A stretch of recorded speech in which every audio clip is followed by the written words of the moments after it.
BMC में। अब BMC में कमल खिलेगा, ये एग्जिट पोल कह रहे हैं। ये तस्वीरें आप देख रहे हैं। आज सभी बड़े नेताओं ने वोट डाला। बड़ा दिन था मुंबई के लिए कि आखिर मुंबई का किंग कौन बनेगा, ये उसकी तस्वीरें आप देख रहे हैं। देवेंद्र फडणवीस वोट देने के लिए पहुंचे।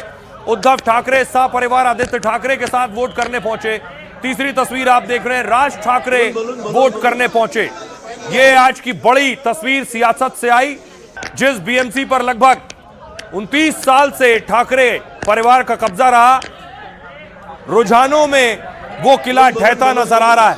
देखिए जो तस्वीरें मुंबई से आई, बड़े बड़े सितारे वोट करने पहुंचे। सलमान खान पहुंचे थे वोट करने के लिए बीएमसी का। सलमान खान के अलावा दूसरे एक्टर्स भी पहुंचे।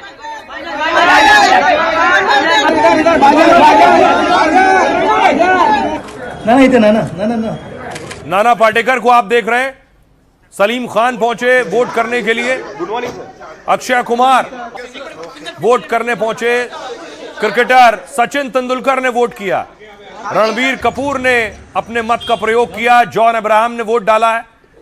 अन्ना सुनील शेट्टी भी वोट करने के लिए पहुंचे। आमिर खान ने वोट किया। कैलाश खेर वोट करने पहुंचे। वरुण धवन को आप देख रहे हैं जिन्होंने वोट किया है। और सैफ अली खान और करीना कपूर ने भी वोट डाला। गुलजार साहब ने मत प्रयोग किया और राकेश रोशन ने। दूसरी तरफ न सिर्फ एक्ट्रेसेस भी पहुंची करने के लिए। तस्वीर आप देख रहे हैं, श्रद्धा कपूर ने वोट डाला है। ट्विंकल खन्ना ने वोट डाला। पुढे जाओ ना, आडवं जाओ ना।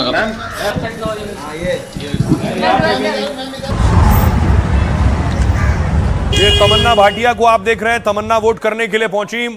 मुंबई कर्ज के लिए बड़ा दिन था। ड्रीम गर्ल हेमा मालिनी ने वोट किया।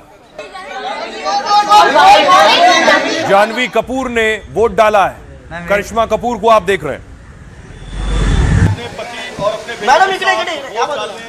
मताधिकार का प्रयोग सभी लोग कर रहे हैं। रवीना टंडन ने मत प्रयोग किया और ये श्रद्धा कपूर की तस्वीर।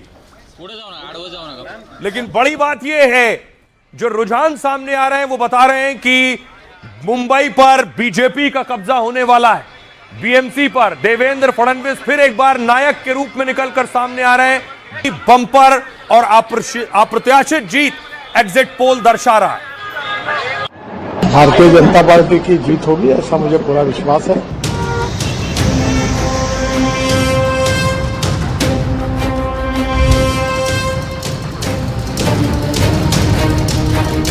देश के सबसे अमीर नगर निगम के लिए वोटिंग खत्म हुई तो रुझान आए।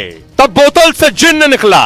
पता चला रुझानों में फडणवीस की जय जय हो गई है। महाराष्ट्र में बीजेपी के लिए सत्ता का रास्ता खोलने वाले देवेंद्र फडणवीस ने एक बार फिर उद्धव ठाकरे को झटका दिया है और रुझानों में ठाकरे कुनबे का किला ढहा दिया है। बाला साहेब की बनाई पार्टी की जिस बीएमसी में सरकार हुआ करती थी, जिसने 25 सालों तक राज किया, रुझानों में वो आउट हो गई है। 20 सालों बाद भाई भाई मिले, पूरा परिवार मिला, मराठी मानुष का दांव खेला। लेकिन रुझान बता रहे हैं कि शायद कहीं चूक हो गई, कुछ न कुछ कमी रह गई। दोनों भाई देवेंद्र फडणवीस और एकनाथ शिंदे के चक्रव्यूह को भेदने की बात छोड़िए, भाप तक नहीं पाए। अब देखिए, नतीजों से पहले हम आपको बताने जा रहे हैं, बड़ी जीत के करीब है बीजेपी। क्या कह रहे हैं एग्जिट पोल?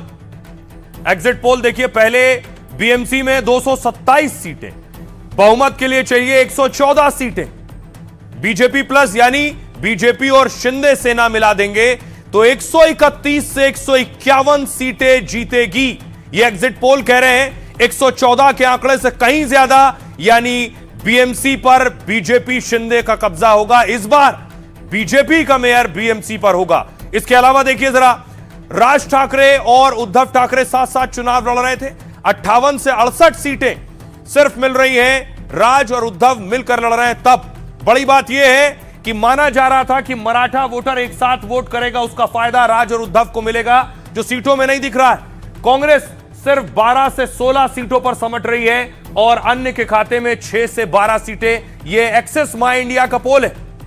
वोट परसेंटेज देखिए जरा, 42% वोट बीजेपी को गया है, 42%। 32% वोट शिवसेना उद्धव राज ठाकरे को गया है, 32। 10% का फर्क है, 10% का मार्जिन है बीजेपी शिंदे और उद्धव सेना के वोट में। दूसरी तरफ 13% वोट सिर्फ कांग्रेस को मिला है और अन्य के खाते में 13%, इसमें ओवैसी की पार्टी भी आती है। अब मैं आपको बताऊं दूसरे एग्जिट पोल क्या कह रहे हैं। एक और एग्जिट पोल है जेवीसी एग्जिट पोल, जो 138 सीटें दे रहा है बीजेपी प्लस को। 138 बहुमत के लिए चाहिए 114, यानी इसमें भी बीजेपी बाजी मार रही है। उद्धव सेना को दे रहा है 59 सीटें, बहुत पीछे रह गए। कांग्रेस को 23 सीटें और बहुमत के लिए 114 चाहिए। एक और एग्जिट पोल है सकाल एग्जिट पोल, बीजेपी प्लस को दे रहा है 119, 114 से यह भी आगे। उद्धव सेना को 75 सीटें, कांग्रेस को 20 सीटें। यह स्थिति है इस एग्जिट पोल की। जनमत पोल्स बीजेपी को दे रहा है 138 सीटें, 114 से यह भी कहीं आगे। उद्धव सेना को 62, कांग्रेस प्लस को 20 सीटें दे रहा है।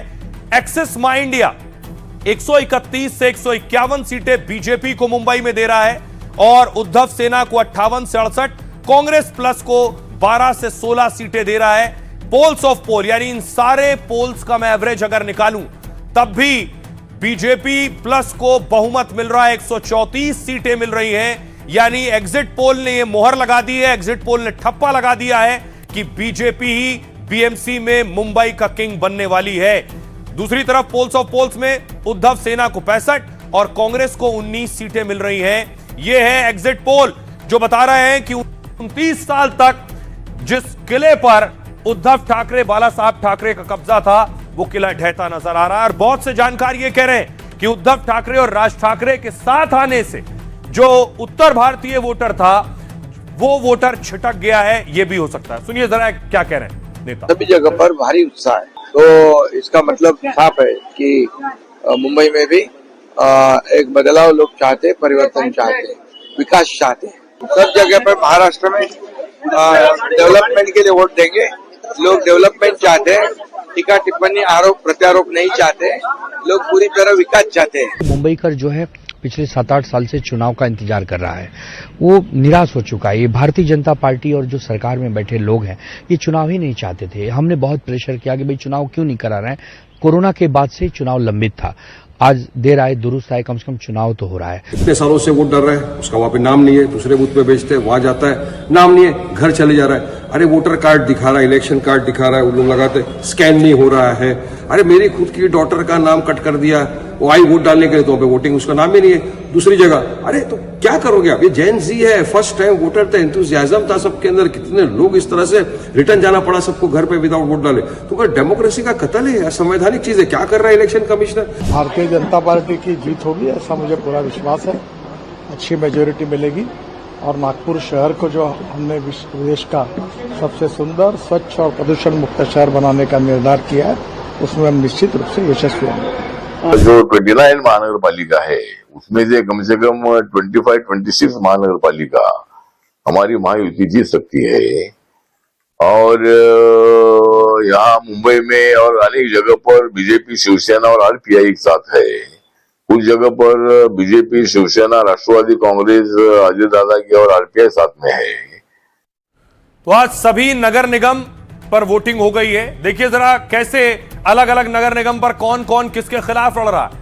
मुंबई, ठाणे, कल्याण, डोंबिवली में बीजेपी शिवसेना साथ है, अजित पवार खिलाफ लड़ रहे हैं। मीरा भाईंदर, नवी मुंबई में बीजेपी, शिवसेना, एनसीपी सब एक दूसरे के खिलाफ लड़ रहे हैं। पुणे, पिंपरी चिंचवाड़ में बीजेपी एक तरफ है और चाचा भतीजे एक तरफ हैं, शरद पवार और अजित पवार।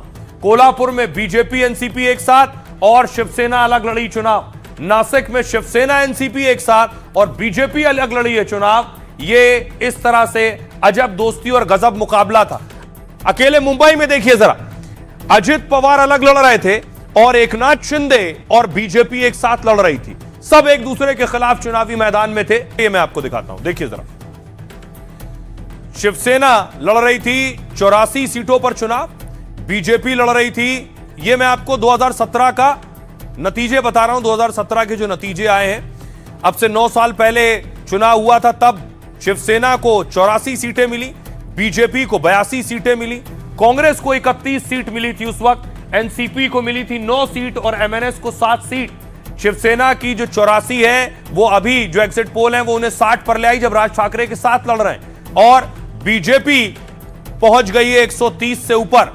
अब देखिए जरा, आपको बताऊं कि इसके अलावा आज जब वोटिंग हुई तो वोटिंग में कैश भी मिला है उस दौरान, जिस पर बवाल हुआ। लगभग 50 लाख रुपए झोले से निकला है चुनाव के दौरान। आखिर इस पैसे का क्या किया जाना था, सवाल ये। अकोला से कैश बरामद हुआ है।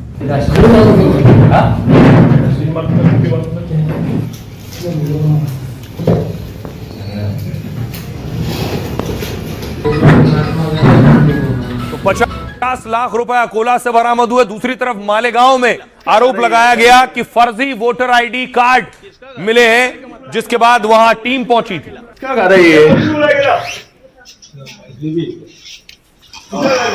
ये फेक मतदान कार्ड चला रहे हैं यहां से, किसका कर रही है? थैली में भर। एक आरोप विरोधियों ने और लगाया कि इंक जो वोटिंग की थी वो ऐसी थी जो छूट जा रही थी।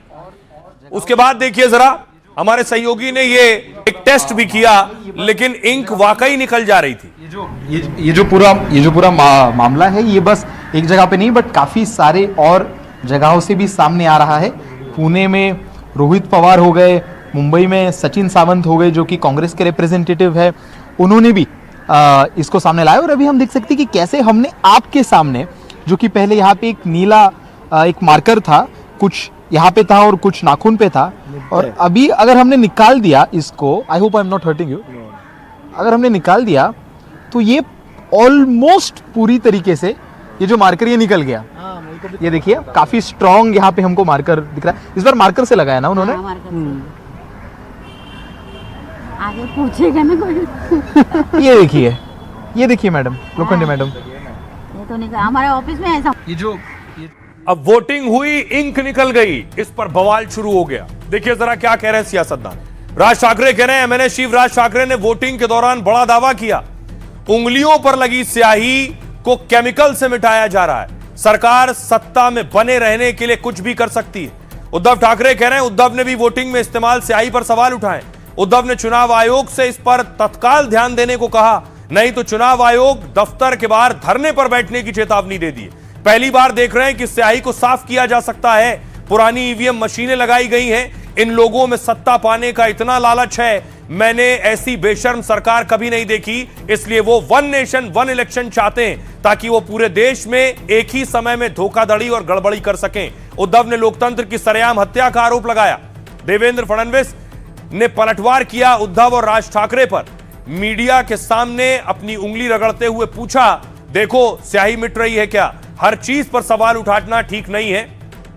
चुनाव आयोग ने भी इस मुद्दे पर बयान जारी किया है। चुनाव आयोग ने कहा, वायरल वीडियो की जांच की जाएगी। अगर स्याही मिटाकर कोई दोबारा वोट करने आया है तो उस पर सख्त एक्शन लेंगे। सुनिए जरा, हर चुनाव में एक बवाल, कभी ईवीएम, कभी बैलेट बॉक्स, कभी पहचान पत्र और कभी स्याही। सुनिए। आजपर्यंत ती इंक लावली जायची, पहले इस्तेमाल होने वाली स्याही को एक नए पेन से बदला जा रहा है और इस नए पेन को लेकर शिकायतें आ रही हैं। सैनिटाइजर लगाने पर स्याही गायब हो जाती है। अब एकमात्र विकल्प यही बचा है कि स्याही लगाएं, बाहर जाएं, उसे पोंछें, फिर अंदर आकर दोबारा वोट डालें। इससे पता चलता है कि सरकार सत्ता में बने रहने के लिए कुछ भी कर सकती है। नहीं, बहुत सारे जगह ऐसे कि वहां से शिकायतें आ रही है। कुछ लोगों का नाम ही गायब है, कुछ लोगों का कहाँ मतदान करना है वो किसी को पता नहीं, ना ही कोई बता रहा है। साथ ही साथ पहली बार अनुभव हो रहा है कि इंक जो लगाई जा रही है वो भी आप क्लीन कर सकते हो। तो ये सब गड़बड़ी कर रहे हैं ये लोग। और इसलिए मैंने कहा कि ये जो चुनाव आयोग है या कमिश्नर है वो करते क्या है, किस चीज के लिए वो सैलरी लेते हैं। ये अभी मैंने ये मार्कर मेरे को लगाया हुआ है। अब इसको मिटा के दिखाइए, देखिए कहीं मिट रहा है, देखिए आपके सामने कर रहा हूँ, कहीं मिट रहा है। ऐसा है कि हो सकता है कि किसी का इसके ऊपर ऑब्जेक्शन हो, इलेक्शन कमीशन ने देखना चाहिए, और कुछ इस्तेमाल करना है तो करना चाहिए। मैं तो बोलता ऑयल पेंट करना तो ऑयल पेंट करिए, चुनाव निष्पक्ष होने चाहिए। अब आइए एक बहुत बड़ी बात आपको बताने जा रहा हूं कि आखिर बीएमसी की लड़ाई इतनी बड़ी है क्यों। हर लड़ाई के पीछे या तो पावर होता है या फिर पैसा होता है। यहां पावर और पैसा दोनों है। देखिए कैसे। सबसे पहले देखिए, बीएमसी का जो बजट है 74,427 करोड़ है, यानी एक नगर पालिका का बजट 74,000 करोड़ से ज्यादा है। पूरे राज्य सरकार का बजट इतना नहीं होता। हिमाचल देखिए, हिमाचल का बजट ही 58.5 करोड़ रुपए, 58,500 करोड़ रुपए। अगला राज्य देखिए, अरुणाचल प्रदेश का बजट लगभग 40,000 करोड़ रुपए है, यह बीएमसी के बजट से कम है। मणिपुर का बजट लगभग 35,000 करोड़ रुपए है, यह भी बीएमसी के बजट से कम है। त्रिपुरा का बजट लगभग 32,500 करोड़ रुपए, यह भी बीएमसी के बजट से कम है। और देखिए गोवा का बजट, बीएमसी का बजट लगभग 74,500 करोड़ और गोवा का बजट लगभग 28,000 करोड़, बहुत कम है। अगला राज्य देखिए, सिक्किम का बजट 16,196 करोड़ है और लद्दाख का बजट 4,692 करोड़ है। और दिल्ली नगर निगम का बजट बीएमसी के मुकाबले देखिए सिर्फ 16,530 करोड़। अगला है नागपुर नगर पालिका का लगभग 5,400 करोड़। 140 साल पुरानी बीएमसी का बजट 74,427 करोड़ है। यह देश के कई राज्यों के बजट से अधिक है। एशिया की सबसे अमीर नगर पालिका में से एक है बीएमसी। बीएमसी के पास झील, मेडिकल कॉलेज जैसी बड़ी संपत्तियां हैं। साथ ही बीएमसी के पास 80,000 करोड़ का फिक्स्ड डिपॉजिट भी है। इससे हर साल 1,600 करोड़ से ज्यादा ब्याज से ही मिल जाता है। हर हाल के सालों में बीएमसी की कमाई और तेजी से बढ़ी है। साथ ही यह मुख्य रूप से फीस, टैक्स, डेवलपमेंट चार्ज और निवेश से होता है। इसके बारे में बताऊं, बिल्डर्स के लिए रियल एस्टेट प्रोजेक्ट से बीएमसी को काफी कमाई होती है और फ्लैट, इमारतों, शॉपिंग मॉल, बाजार पर प्रॉपर्टी टैक्स से कमाई होती है। हजारों करोड़ के प्रोजेक्ट बीएमसी खुद पूरा करती है। यह है दुनिया के 50 छोटे देशों के जीडीपी से ज्यादा बीएमसी का बजट है। भूटान, मालदीव, फिजी जैसे छोटे देशों से ज्यादा बीएमसी ताकतवर है। अब सोचिए, बीएमसी बेवजह नहीं है, लड़ाई इसलिए और बड़ी है क्योंकि पैसा और पावर दोनों है। अब आपको बताऊं, इसीलिए लड़ाई भी हो रही। आज देखिए जरा, दो पार्टियों के कार्यकर्ता आपस में भिड़ गए। सेंटा क्रूज की तस्वीर मैं आपको दिखा रहा हूं। सेंटा क्रूज में बीजेपी और उद्धव सेना के कार्यकर्ता भिड़ गए।